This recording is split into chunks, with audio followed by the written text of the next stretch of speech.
Okay, so after many weeks we have come back to graph theory. So let us start the fourth section, connectivity. So in this section, the first notion is that of a connected graph.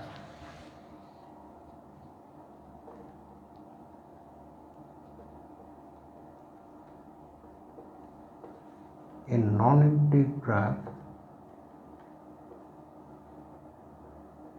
is said to be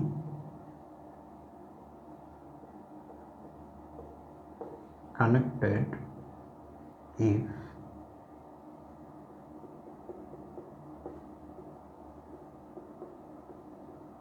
any two of its vertices a non-empty graph G is said to be connected if any two of its vertices are linked by a path in G. So that means a connected graph first of all should be a non-empty graph. The empty graph is not considered to be connected. So if we have our graph G such that if you choose any two vertices in G and you find a path linking these vertices, that is a path which has these vertices as its ends and the path is in G, then G is called connected. This should be true for any pair of vertices in G. And one more thing, the special case where the graph has only one point, namely where the graph is K1,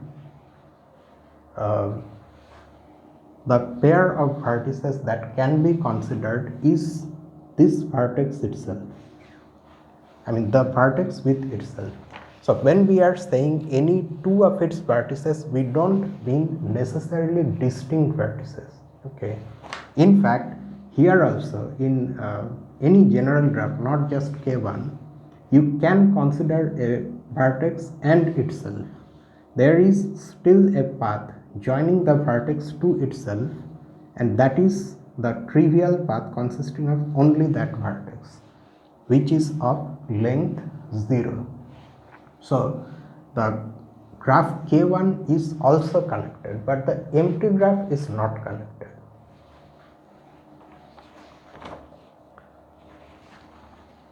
So that's the notion of a connected graph.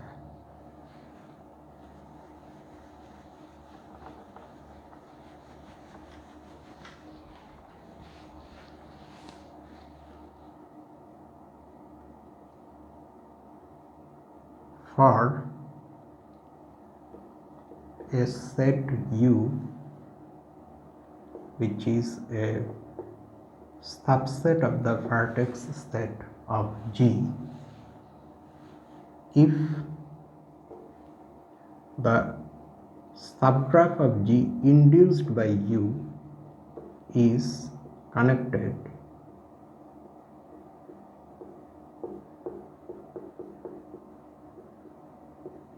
we call U itself connected.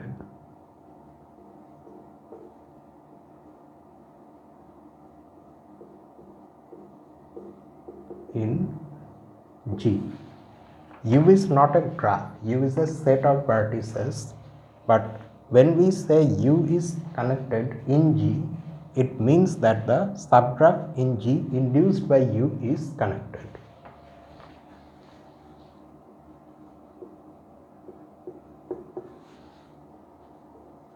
Instead of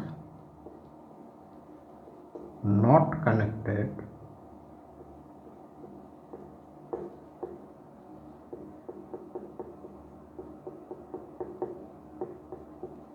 we write disconnected.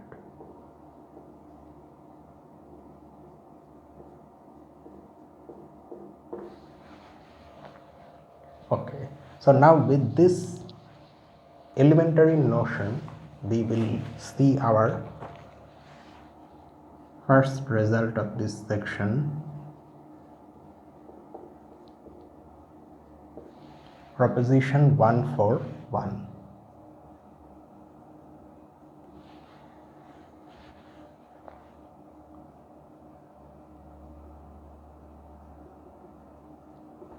The vertices of a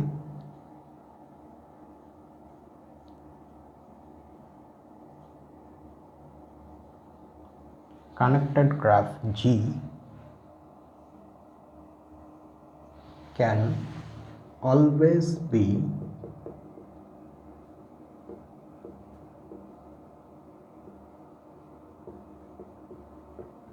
enumerated as, say, this P1, P2, P3, etc. up to Vn, so that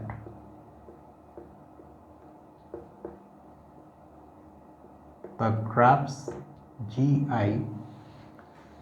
defined like this, Gi is the subgraph of G induced by the first I vertices after one has enumerated the vertices of G like this. This is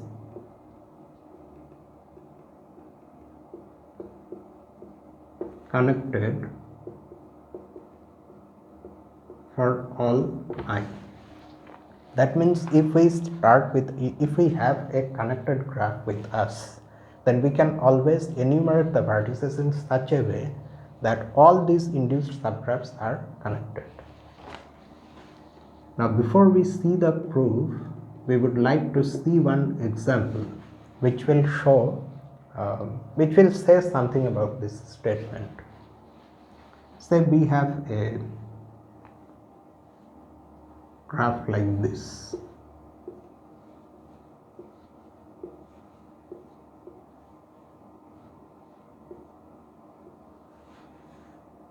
We name the vertices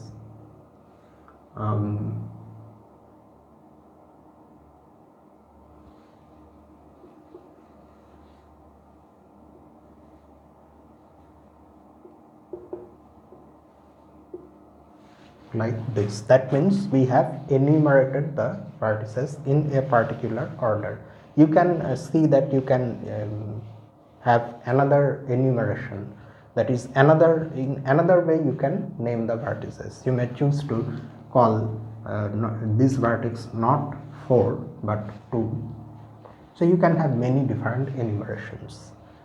So if this is our original graph G, you can see that it is connected.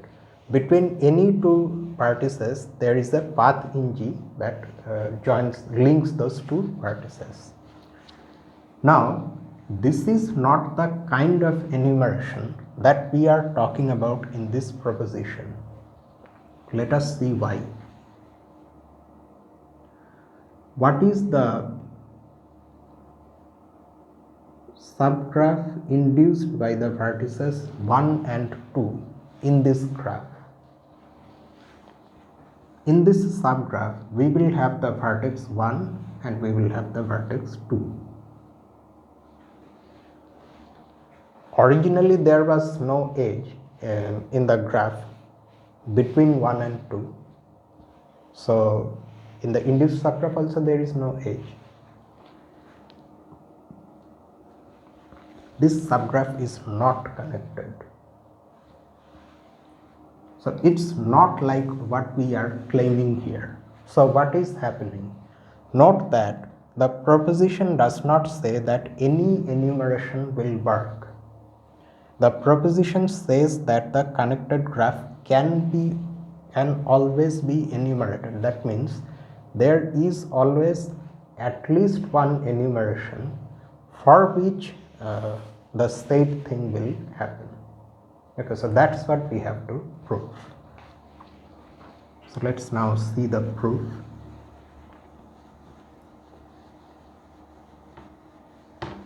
In many things in finite mathematics, since the objects we are dealing with are finite, many statements here can be proved by induction. So this is also a very nice situation where induction can be applied and on the order of the graph.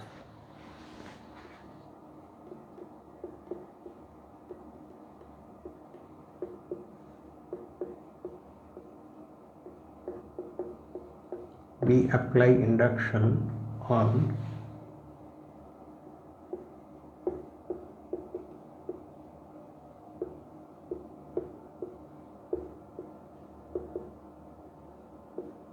the order of the graph.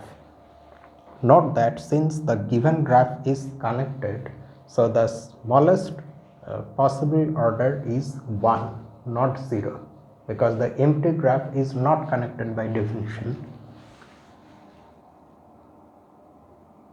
For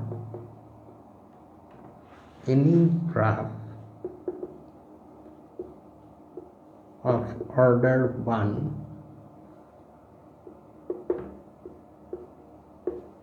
the statement is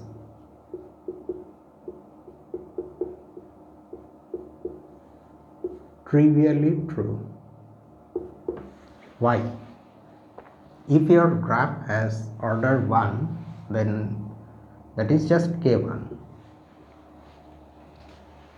and the sole vertex of k1 can be enumerated as this v1. So the induced subgraphs that we have in the statement in this case is there is only one such subgraph, which is g1, and that is gv. I mean, if we are calling our original graph g, which actually is k1, then gv1, which is nothing but g itself, and g is connected. So in this case the statement becomes trivially true, and this is the basis for our induction.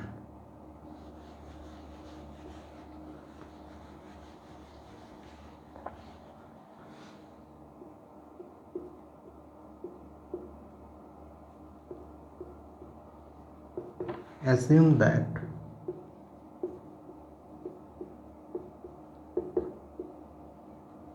the statement is true for any connected graph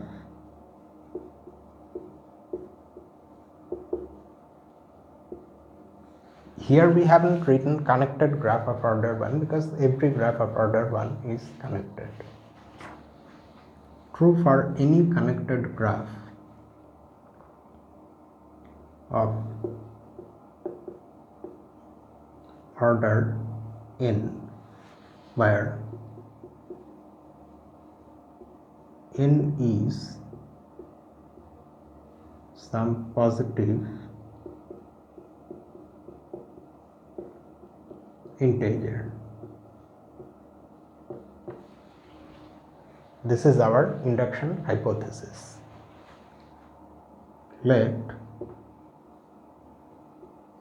G be a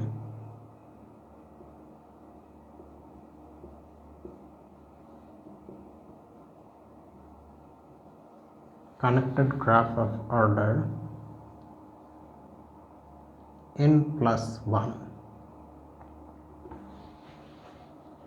Now we have to prove that in G also the vertices can be enumerated such that all those induced subgraphs are connected. Okay. Now before we can show that, we need a small result. We are now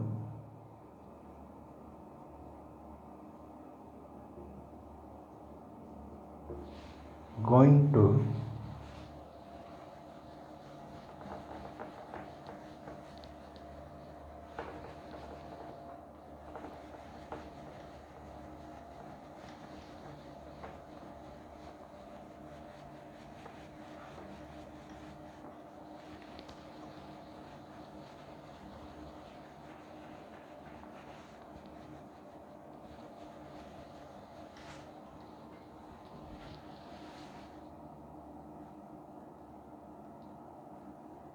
show that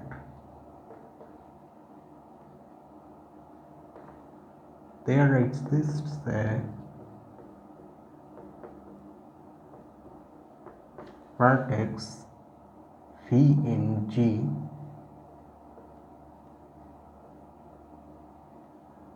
such that G minus phi is connected.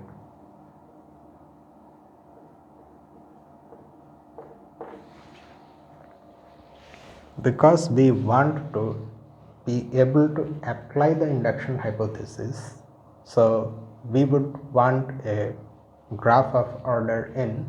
That means from this graph we have to remove one vertex, but that graph of order n needs to be connected, because then only we can apply the induction hypothesis. So now we claim that there is one such situation where removal of one vertex will not affect connectedness. We have to now first prove this. If you want, you can take many examples of connected graphs.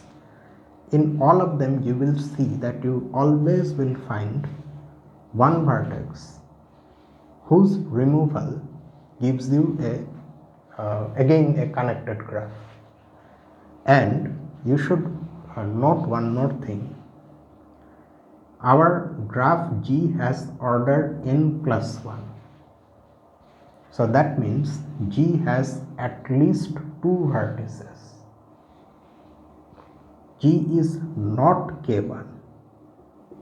If you remove, if G was K1, removal of its sole vertex would have resulted in the empty graph, which is not connected. So that problem is not there with us now, because G has at least two vertices. So removal of a single vertex gives us a subgraph that is, whatever it is, it's not empty. Okay.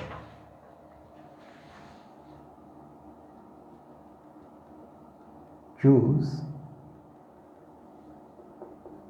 any vertex W belonging to phi of G. Okay. For any U belonging to phi of G, let LU denote the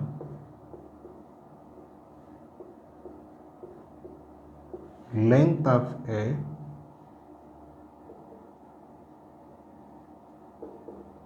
shortest path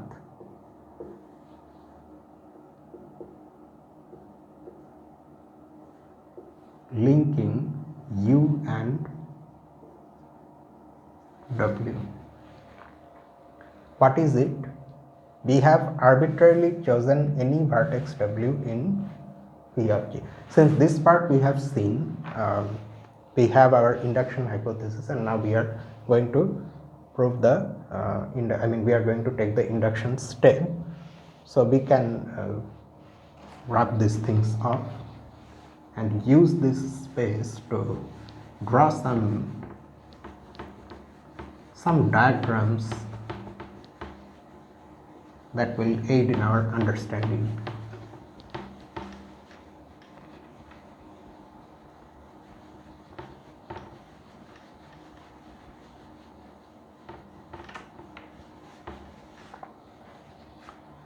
The diagrams, of course, are not of some concrete graph, because we are saying something in general for any connected graph.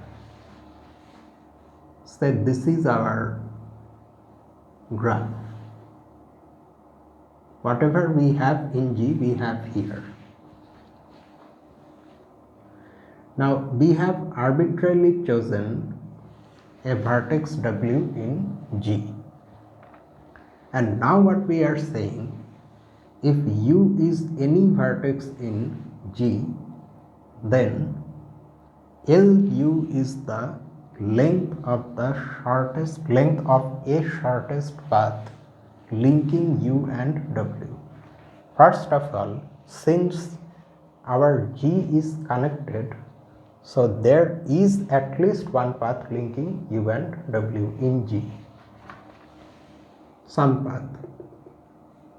There may be many such paths linking U and W in G, and some of them, at least one of them, will have the fewest possible number of vertices and hence will be of the shortest possible length, and that length is LU. So this LU may come from multiple paths, but we know for sure that since G is connected, there is at least one path in G that links U and W, and the path is of course in G, and it has the smallest possible length. So this LU is, you can think of it as a function from V of G into the set of non-negative integers. This LU, this function is actually well defined. Now a question may arise in your mind: what happens when U is equal to W? What happens if we choose W itself? Then also there is a path linking W and itself, namely the path whose only vertex is W, the trivial path consisting of a single vertex, and that is why LW is equal to 0. Do you see why? Because the path consisting of W only has length 0, and that is the smallest possible path. So LW is 0, and because of this I said that this is a function from V of G into non-negative integers. The 0 case is also there, it occurs. Okay, fine. So there are vertices in G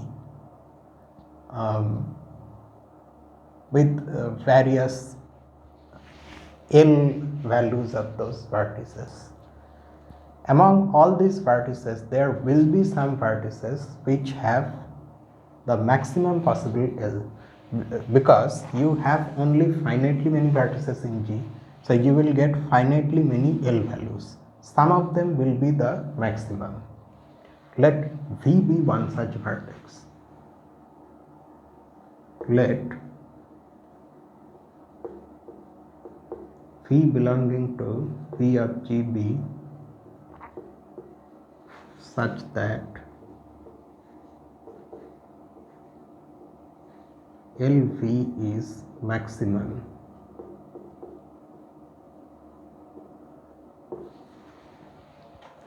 We will now show that this V is one such vertex that we are seeking, for which G minus V is going to be connected.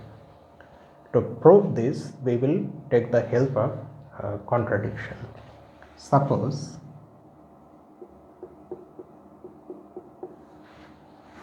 or we can just simply write suppose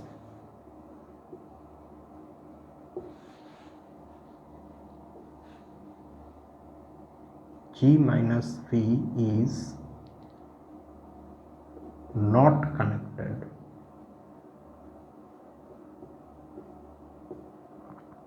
or because we have that terminology, disconnected. Connected means having a path between any two vertices. Disconnected means there will be two vertices such that the graph has no path linking them.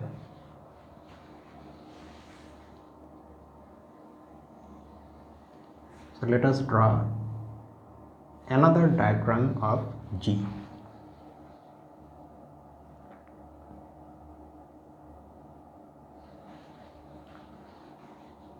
Then let me first write something and then I will justify it. then there exists a vertex u prime in V of G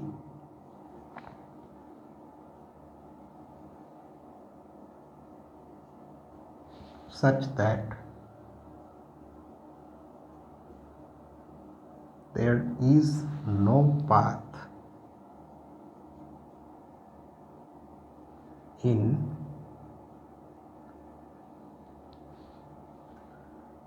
G minus V linking U prime and W. Now the question is how disconnectedness of G minus V implies this. We have to now justify that. Say this is G minus V. We only know that G minus V is disconnected. That means there exist at least two vertices, of course distinct vertices, such that there is no path between these two vertices in G minus V. In G minus V we don't have V, we have removed V. So with V, all the edges incident on V have also gone, they are also not there.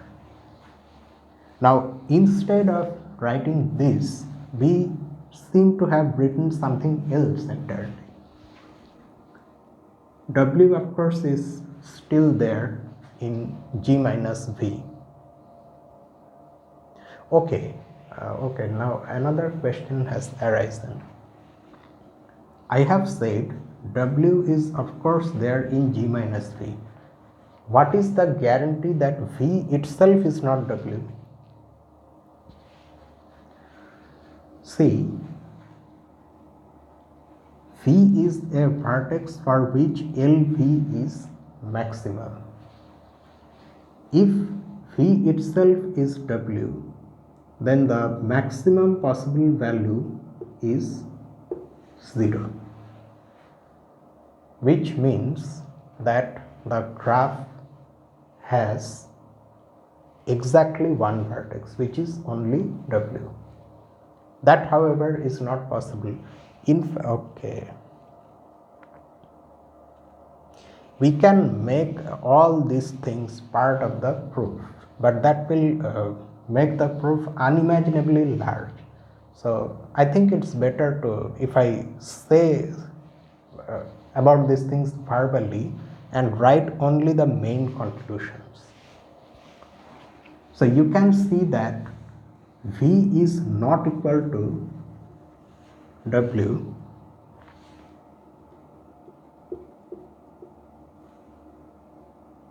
because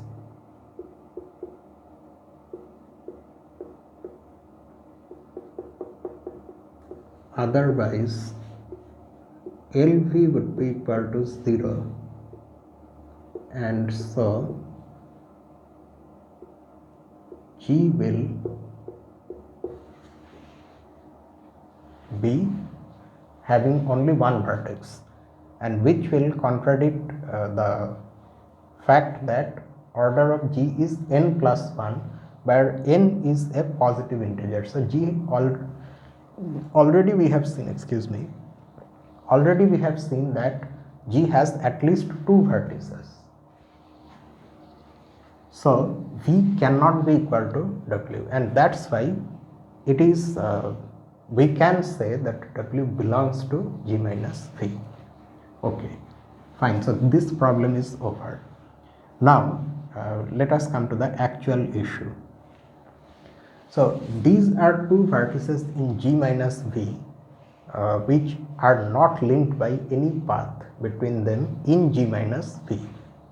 But here we have written that there exists a vertex U prime in, not in V of G but in V of G minus V, such that there is no path in G minus V linking that vertex and W.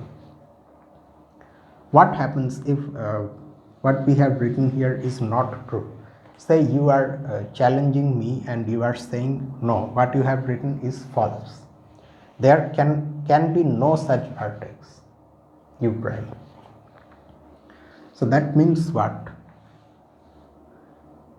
What we are writing here is that there exists a vertex U prime in this graph obtained after removal of V that is not linked to W by a path in G minus V.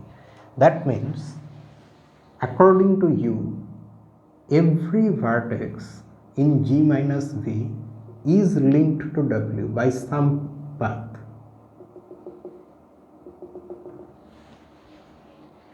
In G minus V. If this is not true, and hence we cannot find a vertex U prime that cannot be reached from W, then every vertex in G minus V can be reached from W via some path. Okay, then what happens? These two were our original vertices in G minus V that were not linked by any path in G minus V. But now that is not true, because you can use these two paths linking them to W and you can get a path in G minus V linking them.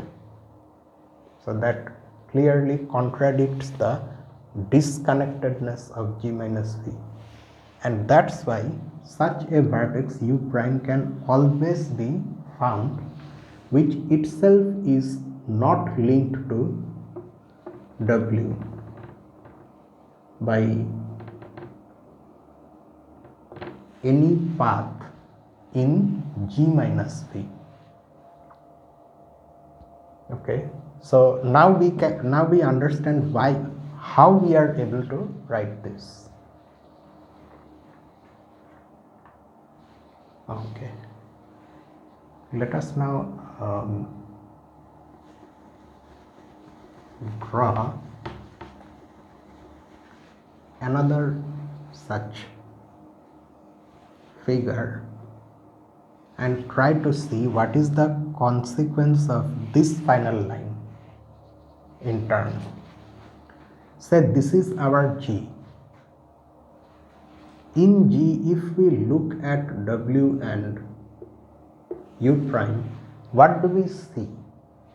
Since G is connected, unlike G minus V, there is a path joining U prime and W in G. What is the procedure for going from G to G minus V? Removal of V. So removal of V has rendered W and U prime linkless, which means that whatever paths we have in G that join W and U prime, link W and U prime in G, they must all pass through V, because then only removal of V will break all the possible links between W and U prime. Okay, so that's why after this we write, hence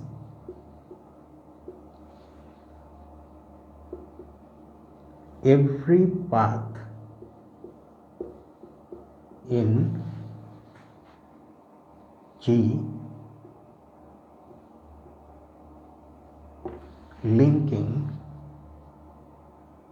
U prime and W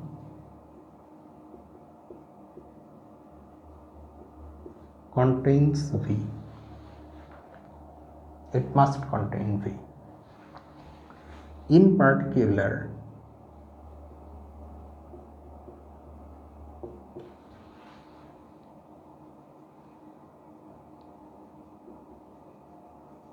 every shortest path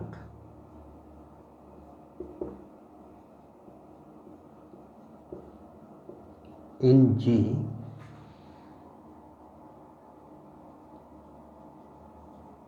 linking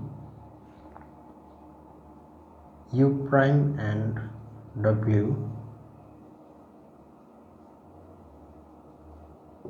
contains v. Now this has implications, this final line, like this. Say this is now your g, this is your w, this is your v, this is your u prime, and this is a shortest path in G linking W and U prime.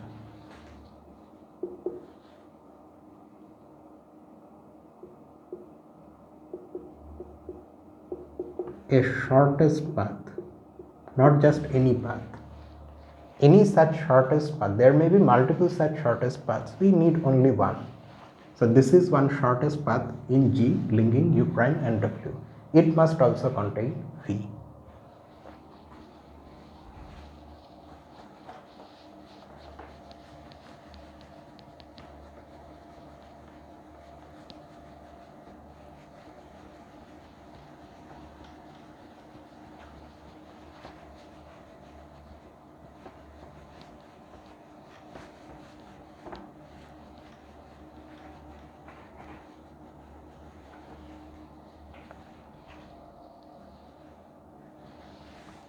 This implies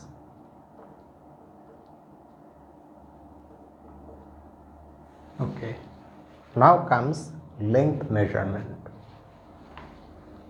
Since this is a shortest path, its length is, by our definition of those L values, Lu prime.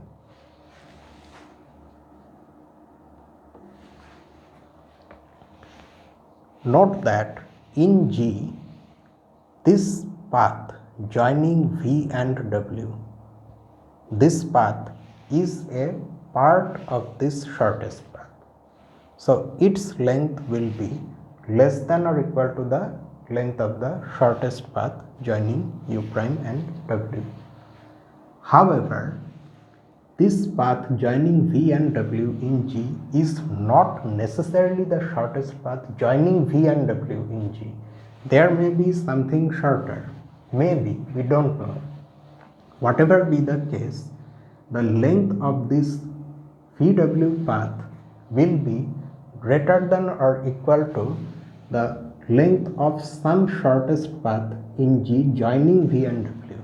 That is, this length will be greater than or equal to LV, and hence this length is greater than or equal to this length, which in turn is greater than or equal to LV. Okay.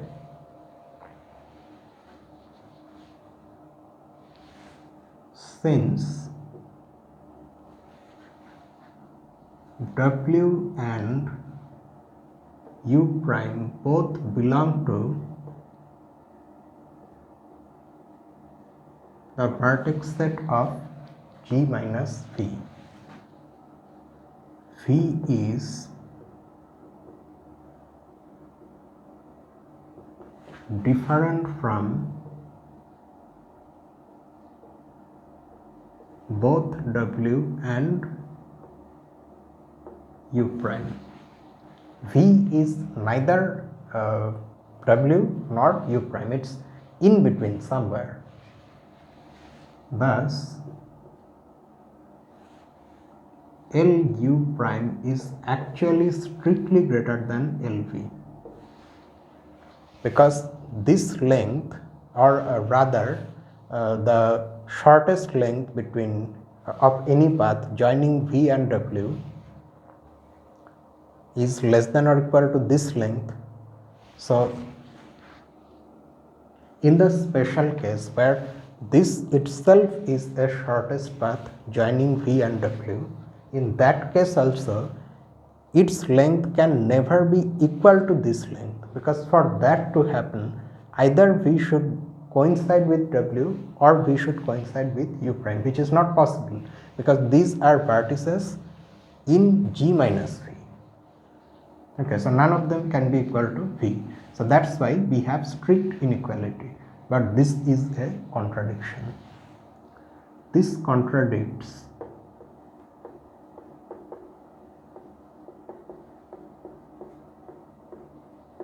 the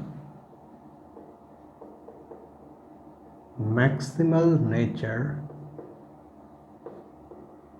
of LV. Remember that we chose V to be a vertex for which LV is maximum. However, now in G we have found a vertex U prime whose L value is even greater than the maximum. That is not possible. So we have arrived at a contradiction, and this contradiction stems from our supposition that G minus V is not connected, is disconnected. Thus,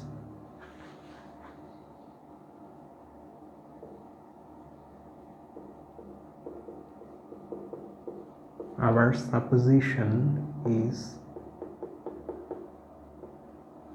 wrong. That is, G minus V must be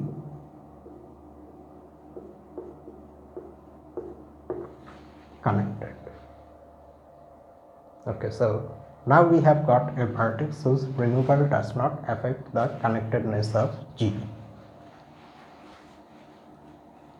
Since now we are ready to use the induction hypothesis, since the order of G minus V is n,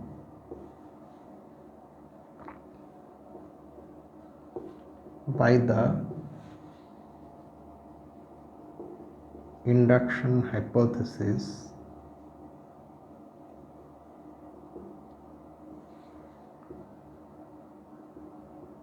we can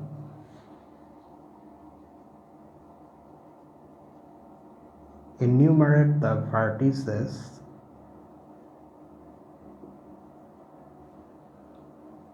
of G minus V as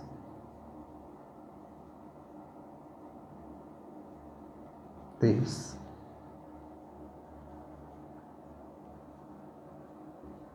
Such that these induced subgraphs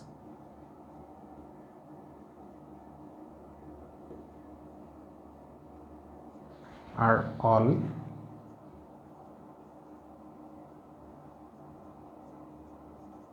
connected.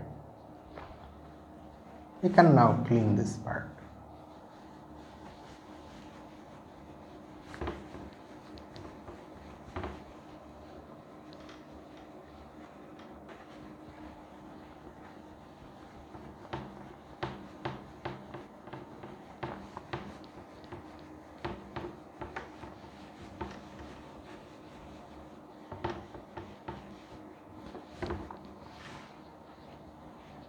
For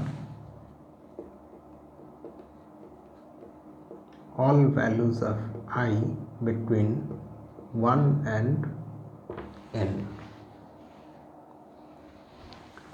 taking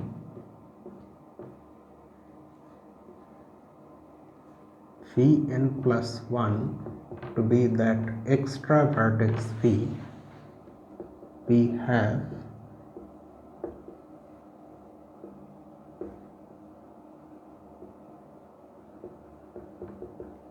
the enumeration V1, V2, etc. Vn plus 1 of the vertices of the original graph G, such that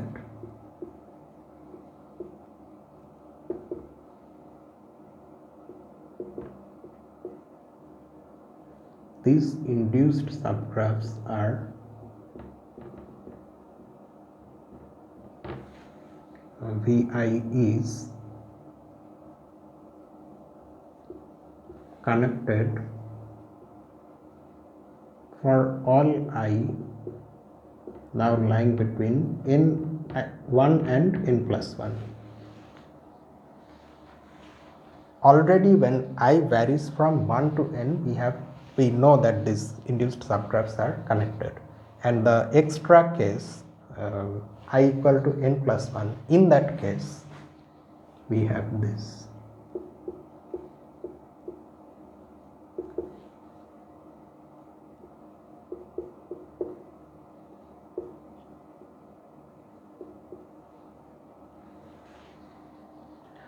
Oh, okay. Wait. This is not how I should have written this. This is not technically correct because these are not Gi but G minus Vi, and this is also G minus V. These are connected. Taking Vn plus 1 equal to V, we have the enumeration. Oh, but then how are we directly saying that these graphs are connected? We have to justify that.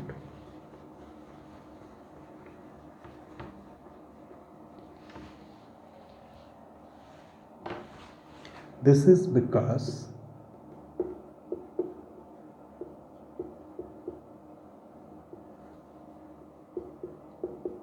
for I lying between 1 and n, Gi, which is by definition this,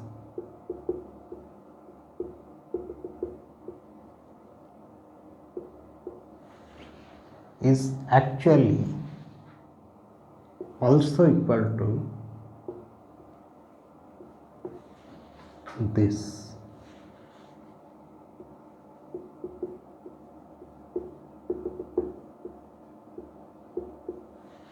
And this is I, and the reason is that none of these vertices is equal to phi, the n plus 1th vertex in our enumeration.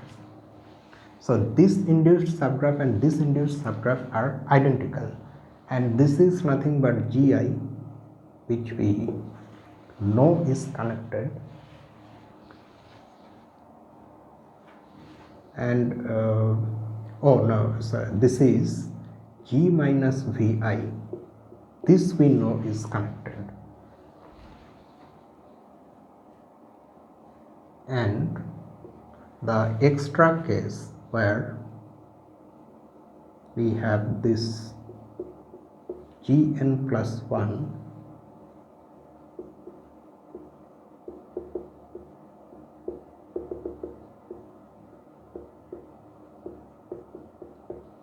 this is G itself, because all the vertices have been considered, and G is we have taken G to be connected.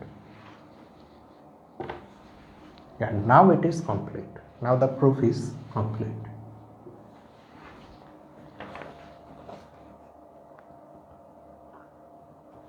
Okay, now having proved this result, next there is the notion of a connected component for any graph. So let's see that. Let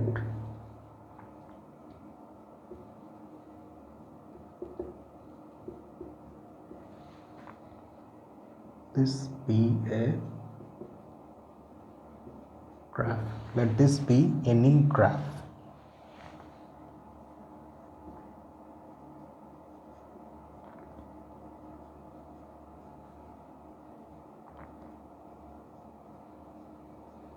A maximal connected subgraph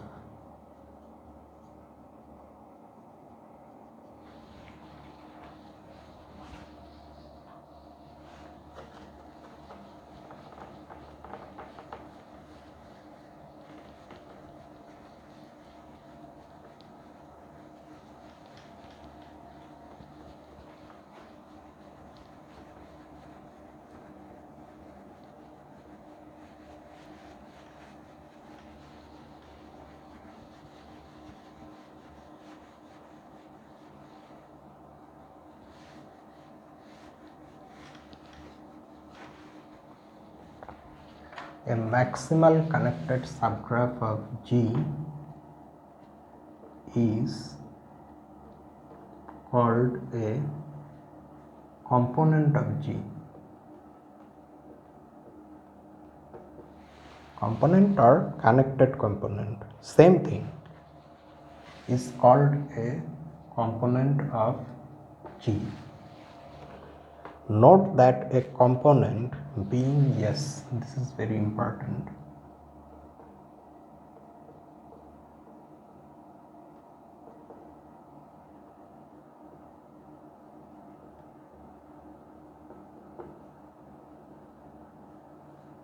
being connected is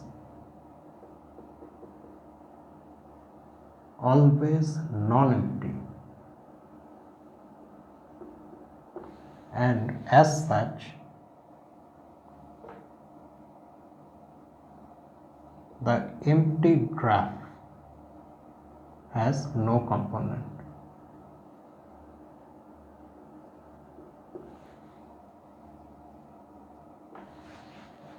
Now there is an example illustrating this notion of component.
And the description of this example is this: a graph with 3 components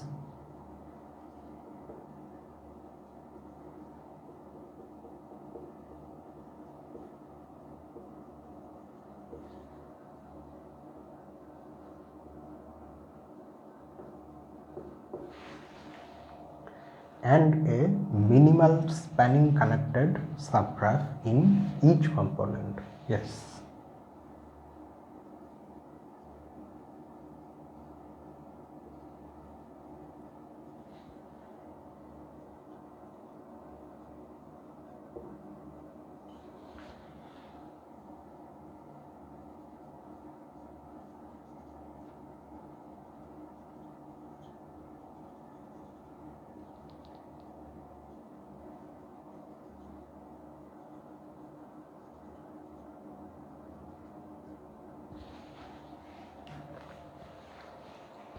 To stress the edges that we have in those minimal spanning connected subgraph, let us use blue ink. The quality of this blue ink is not very great.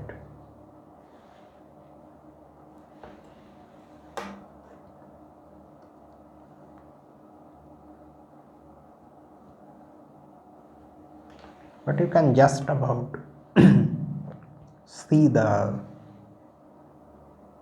edges that we are separately stressing. You can make them out if you watch carefully. These edges, which are basically all the edges here and here, Besides that, we also need the vertices. Of course, because we are taking span, okay, let me just first draw the things and then I will explain. We need all the vertices. However, all the edges are not needed.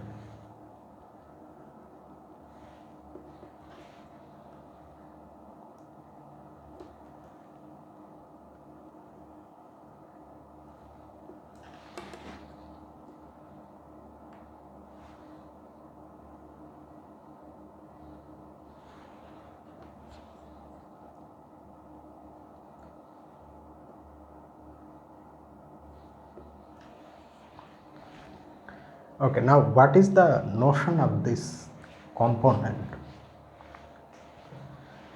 If you have a graph like this graph, this is not three graphs, okay, it's one single graph. All of these are parts of that graph. If you have some graph like this, a maximal connected subgraph of G is called a component of G. These are the three components. In what sense are they maximal? In the sense of having the maximum possible number of vertices. I should not say number, but in the sense of subgraph. I mean, maximality and minimality. These things are being measured in terms of the subgraph relationship. This subgraph is maximal and hence is a component, because if we introduce one more vertex from the original graph, then that resulting subgraph, which is bigger than this, will be disconnected. For example, which one will you introduce? If you introduce this one, then this is your subgraph.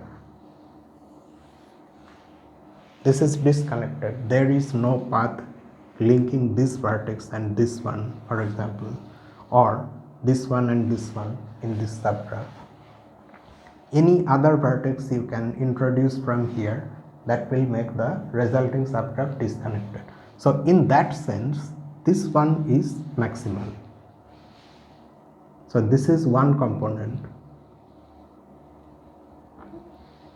The subgraph consisting of this single vertex is also maximal. It is connected in itself. As a graph, it is connected. But if you introduce one more vertex from the original graph, then that subgraph will be disconnected. It will not be connected. Similarly, this one, which actually is K5, that is also a component. It is maximal in that sense. Okay, so these are components. Roughly speaking, if you look at a graph, the connected parts which are the biggest that you can see, it's like looking at a collection of islands which are somewhat close to one another, like an archipelago. There, the individual islands are the connected components, and there is no land road leading from one place in one island to another place in another island. The land roads are corresponding to the paths. So that is the idea of a connected component. Note that if one considers this subgraph consisting of say this triangle, it's an induced subgraph in the original graph. If we consider these three vertices, then we join each one of them to the others, because in the original graph there are those edges. So if you consider this triangle, that is also a connected subgraph of this original graph. However, that is not maximal, because if to this triangle we introduce one more vertex, then that induced subgraph is larger than the triangle and still connected. One more vertex can also be introduced and still we get a connected graph, but we cannot go more than that. The moment we introduce still one more vertex, we end up having a disconnected graph.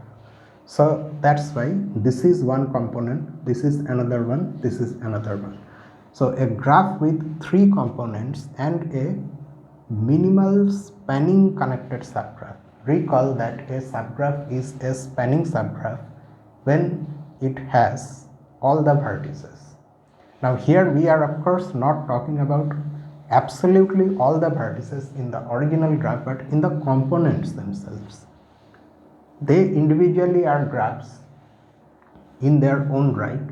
So here the minimal spanning connected subgraph is this. It will have all the 5 vertices, but as few edges as possible, so that the graph is still connected, and that is this, shown by these blue edges. We need only 1, 2, 3, 4 edges. Although we have all the possible edges here in this connected component, but we only need that many. Here in this component there is only one vertex, so that itself gives us a minimal spanning connected subgraph. And in this case, because of the nature of this graph, all the edges have to be included. Okay, so that is the idea of a component in a graph. And something else has also been said here.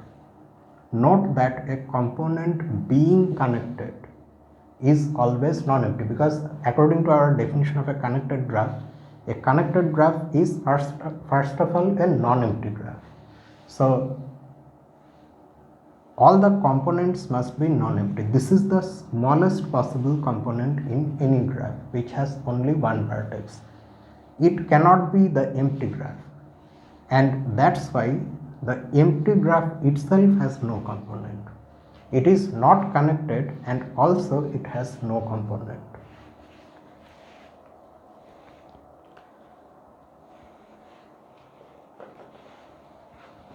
Let us introduce one more idea and then we will end this video.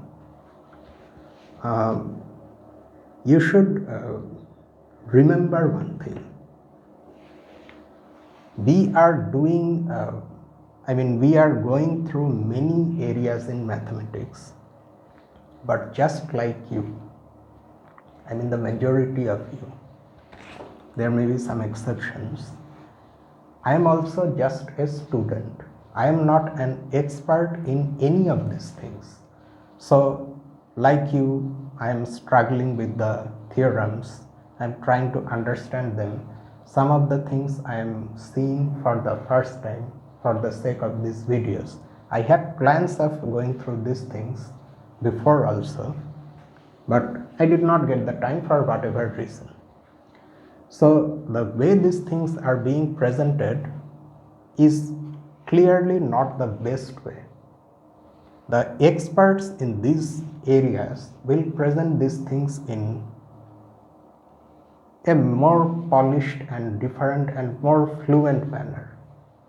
Here, however, we are, not just me, you also, we all of us together are pushing through the things, struggling with the things and missing things here and there also on the way. So it's rather an effort to learn mathematics than a lecture in some topic in mathematics that a professor might present. Okay, I am not that. And why I am saying this thing is because since we are going through these things, here and there, maybe there are some mistakes.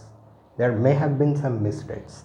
So if you come across any such mistake, please let me know. We will collectively try to rectify them. And there is one more thing I want to add. This particular text in graph theory, this is not an elementary text, in the sense that these preliminary sections that we see, they themselves contain somewhat more advanced results than what you originally see in an elementary graph theory text. Why have I chosen this text then? And why not an elementary graph theory text? See, our aim is to reach a certain level in these things. Right now what we are going through, these can be regarded as somewhat ABCD, the alphabets of mathematics. Although it seems like we are doing, we are going through complicated math and many things, but that is not true. Whatever we are doing are actually elementary. This is somewhat not elementary. So parts of it may be a little confusing, and if you are looking at these videos for the first time, I suggest you first please go through an elementary graph theory course or book, and then you come back to this. The other things, algebra, analysis, and many other things will also come. I have plans. For example, differential equations, topology, general topology, algebraic topology, all those things will come.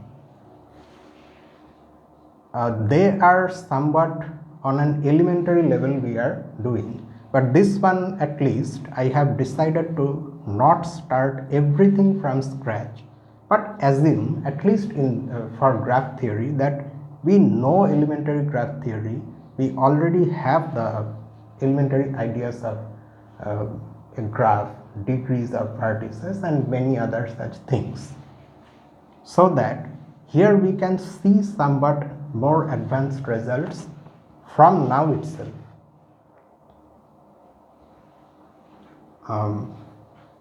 In ring theory, we have in fact gone through Herstein, sort of. We haven't actually completed it entirely. Keep that in mind. There are supplementary exercises, and in the last section I think I have left 2 exercises that I still have to solve. After this, naturally one would go to the study of commutative. There are 2 paths that can be taken. We will try to take both of them. Okay. One path goes through commutative rings, the study of in particular polynomial rings with many variables over a field. That leads to algebraic geometry, and the other path goes through non-commutative rings. Like that, there are many more advanced areas that we would like to study. For example, the hybrid areas that use 2 different areas. For example, this algebraic geometry, like that we have differential geometry, differential topology. So those things also I would like to touch, but before that we have to complete the elementary parts. So let us see one more thing, and then we will end this video, and that thing is this.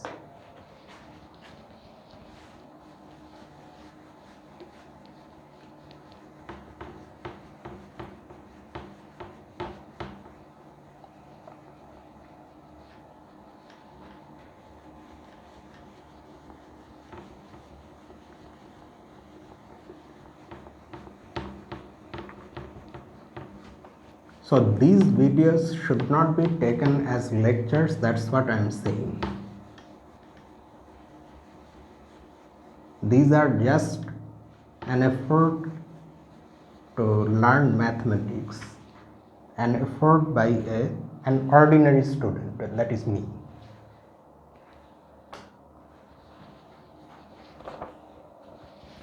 If A and B are two sets of vertices, two subsets of the set of vertices in G. G is our original G, which is any graph, okay, whose vertex set is V and edge set is E, and X is a subset of the union of the vertex set and edge set, such that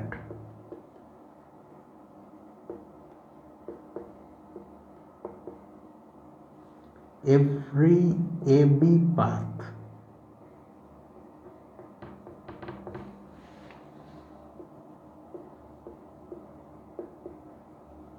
contains a vertex or an edge from X, then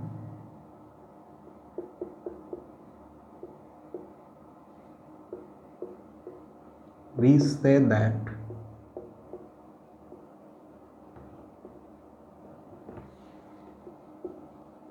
X separates A and B in G.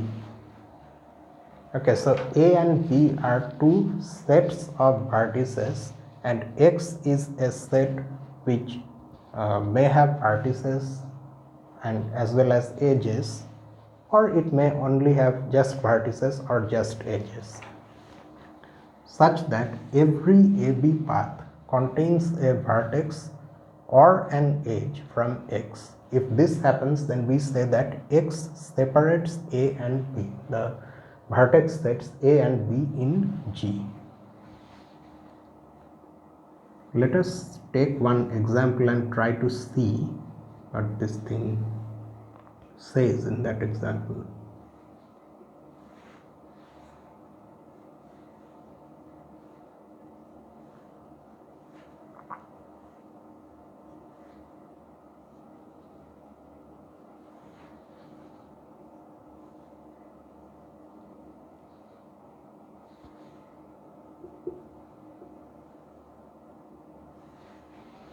So this is our graph G.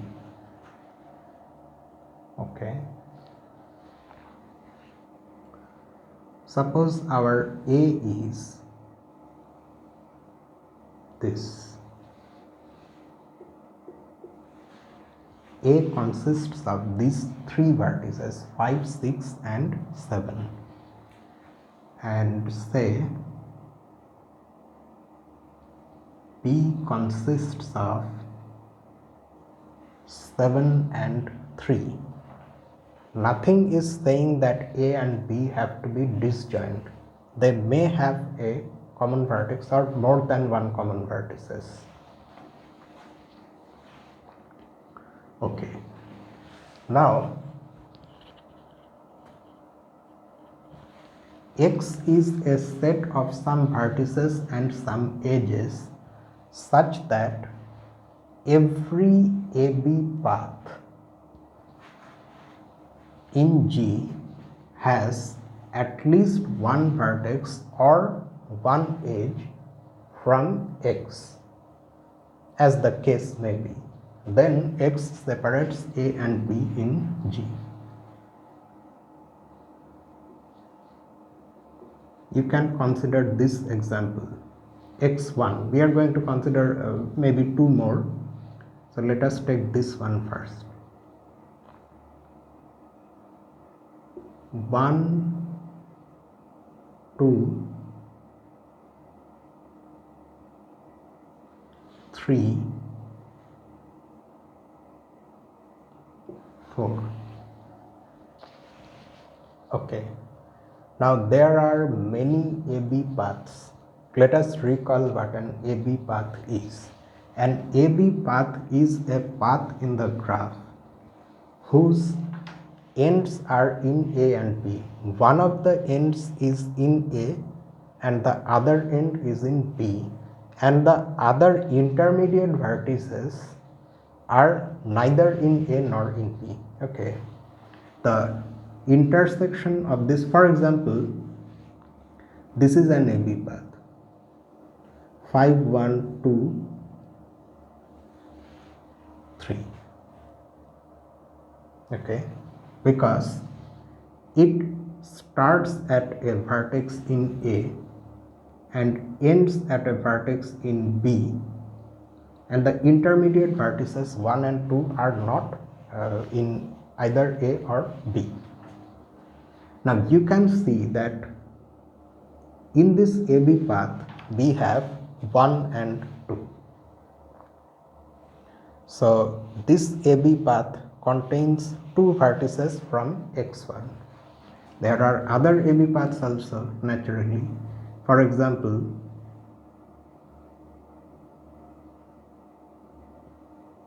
this one that starts at 6, I mean if you are considering it like that, 6 to 3.